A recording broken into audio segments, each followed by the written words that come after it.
Assalamualaikum warahmatullahi wabarakatuh. Saya adalah Aprilia NIM 1953-1032 dari Prodi Pendidikan Agama Islam di kelas 6B.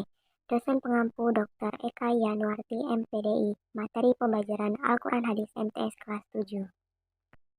Al-Quran dan Hadis Pedoman Hidupku. Satu, pengertian Al-Quran adalah sebuah kitab suci utama dalam agama Islam yang dipercayai pemeluknya bahwa kitab ini diturunkan oleh Allah, Tuhan dalam Islam, kepada Nabi Muhammad. Kitab ini terbagi ke dalam beberapa surah dan setiap surahnya terbagi ke dalam beberapa ayat. Menurut sebagian ulama, Al-Quran adalah kumpulan intisari dari kitab-kitab suci terdahulu, sedangkan menurut Al-Zarkashi maupun Al-Suyuti, Abdul Azim Al-Zarkani dalam bukunya Manahil Al-Irfan berpandangan bahwa kata Al-Quran berakar dari kata qara'ah, artinya membaca, bacaan atau yang dibaca.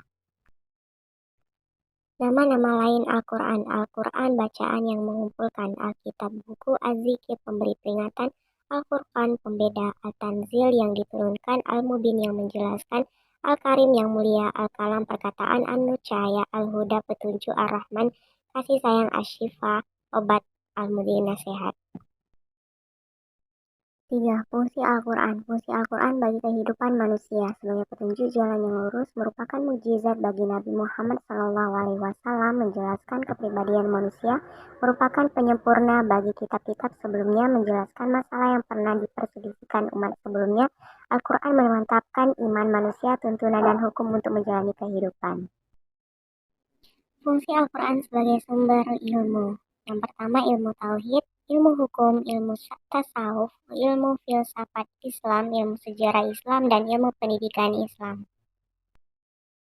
Kedua, ada hadis. Pengertian hadis. Hadis disebut juga sunnah, adalah perkataan, perbuatan, ketetapan, dan persetujuan dari Nabi Muhammad yang dijadikan landasan syariat Islam. Hadis dijadikan sumber hukum Islam selain Al-Quran. Dalam hal ini, kedudukan hadis merupakan sumber hukum kedua setelah Al-Quran. Secara etimologi, hadis secara harfiah berarti berbicara, perkataan, atau percakapan. Dalam terminologi Islam, istilah hadis berarti melaporkan, mencatat sebuah pernyataan dan tingkah laku dari Nabi Muhammad.